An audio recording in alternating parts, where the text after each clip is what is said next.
Hey, welcome back to the Daily Dose. My name's Luke, and this mini-series we're doing in the Daily Dose is really looking at these 10 commitments for political engagement, all part of our King Jesus 2020 initiative. We want to shine in a different way to the world.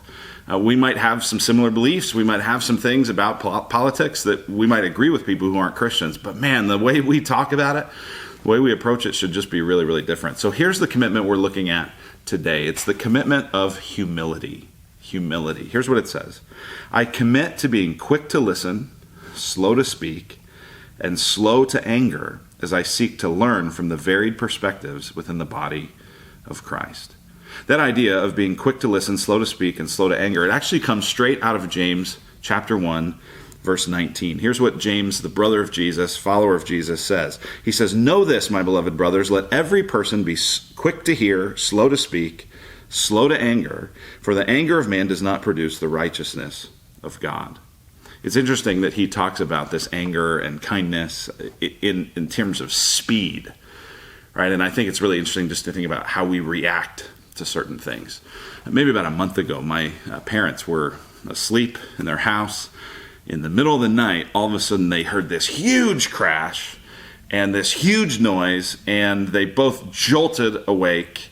Adrenaline pumping, hearts racing, and they weren't sure what happened. And they just kind of actually laid there. My mom and dad told me they just sort of laid there for a little while and kind of reached out and grabbed each other's hands. And they had no idea what was happening because they just heard this kind of explosive type sound, and their hearts were instantly going. And they laid there for a little while before finally they kind of went, is someone in here? Is someone attacked our house? What is going on? And they finally started getting up and kind of looking around. And what they found was that actually the mirror in their bathroom had fallen off the wall and shattered into pieces all over the place. I guess it just wasn't mounted right or something like that. And so when you hear a mirror fall and everything break, your natural reaction is your pulse raises and you're like, oh my gosh, what is happening? The world is ending right now. That is how they felt. And here's the reality. The world around us, especially when it relates to politics and the 2020 election and every other political issue, they are trying to convince us that the mirror is falling and that everything's breaking. And they want, and actually the whole system is fueled by the hope that you and I will have a reaction of heart racing, adrenaline pumping, fright, fear, response. That's what they're looking for.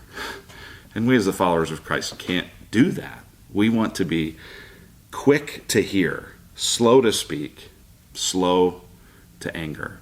Oh, man, I don't know about you.